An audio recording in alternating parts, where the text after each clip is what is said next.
So guys, അപ്പോൾ ഈ ഒരു മയോണൈസ് ഉണ്ടാക്കാനായിട്ട് നമുക്ക് ആവശ്യമായിട്ടുള്ള ഇൻഗ്രീഡിയൻസ് എന്ന് പറയുന്നത് നമ്മളിവിടെ 2 മുട്ട എടുത്തിട്ടുണ്ട്. 2 മുട്ട എന്ന് പറയുമ്പോൾ അതിൻ്റെ മഞ്ഞയും കൂടെ കൂട്ടിയാണ് നമ്മൾ എടുത്തിരിക്കുന്നത്. പിന്നെ ഇതിനാവശ്യമായിട്ടുള്ള ഓയിൽ നമ്മളിവിടെ എടുത്തിരിക്കുന്നത് സൺഫ്ലവർ ഓയിലാണ്. നിങ്ങൾക്ക് വേണമെങ്കിൽ ഒലിവ് ഓയിലും യൂസ് ചെയ്യാം കേട്ടോ.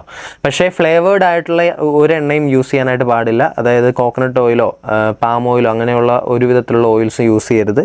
അതുകൂടാതെ നമ്മളൊരു 2-3 അല്ലി ചെറിയ വെളുത്തുള്ളി, അതോടൊപ്പം തന്നെ ഒരു 1/2 ടീസ്പൂൺ ഉപ്പ്, 1/2 ടീസ്പൂൺ പഞ്ചസാര, പിന്നെ മിൽക്ക് പൗഡർ 1 പാക്കറ്റ്.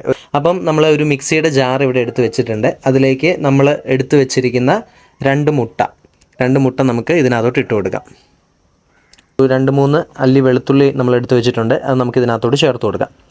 അതുകൂടാതെ 1/2 ടീസ്പൂൺ പഞ്ചസാര, 1/2 ടീസ്പൂൺ ഉപ്പ്. ഫസ്റ്റ് നമ്മൾ ഇത്ര ഐറ്റം ചേർത്തിട്ട് ചെറിയ രീതിയിൽ ഒന്ന് ബ്ലെൻഡ് ചെയ്തെടുക്കണം.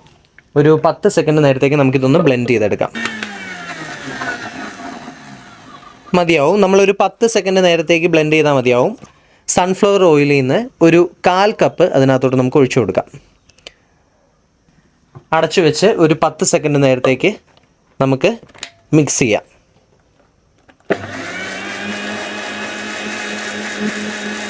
അടിച്ചിട്ടുണ്ട്. ഇനി ഇതിനകത്തോട്ട് നമ്മുടെ ഓയിലിൻ്റെ ബാക്കിയിരിക്കുന്നതിൽ 1/4 ഭാഗം കൂടി അതിനകത്തോട്ട് ചേർത്ത് കൊടുക്കാം.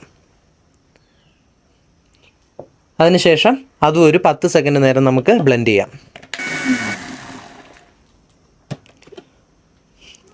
ഓക്കെ, ഇനി നമുക്ക് ബാലൻസ് ഇരിക്കുന്ന ഒരു 1/4 ഭാഗം എണ്ണയും കൂടെ അതിനകത്തോട്ട് ചേർത്ത് കൊടുക്കാം. ഈ എണ്ണയുടെ ഒപ്പമാണ് നമ്മൾ നമ്മുടെ മിൽക്ക് പൗഡർ ആഡ് ചെയ്യുന്നത്. മിൽക്ക് പൗഡർ നമ്മൾ ആഡ് ചെയ്യുന്നത് സ്വീറ്റ്നെസ്സിന് വേണ്ടിയിട്ടാണ്. വളരെ ടേസ്റ്റാണ് മിൽക്ക് പൗഡർ ആഡ് ചെയ്ത് മയോണൈസ് ഉണ്ടാക്കി കഴിയുമ്പോൾ. നമ്മൾ ഇത്ര ഐറ്റംസ് ഇതിനകത്ത് ചേർത്തിട്ടുണ്ട്. ഇനി നമുക്കിതൊരു 10 സെക്കൻഡ് നേരത്തേക്ക് നല്ല രീതിയിലൊന്ന് ബ്ലെൻഡ് ചെയ്തെടുക്കാം.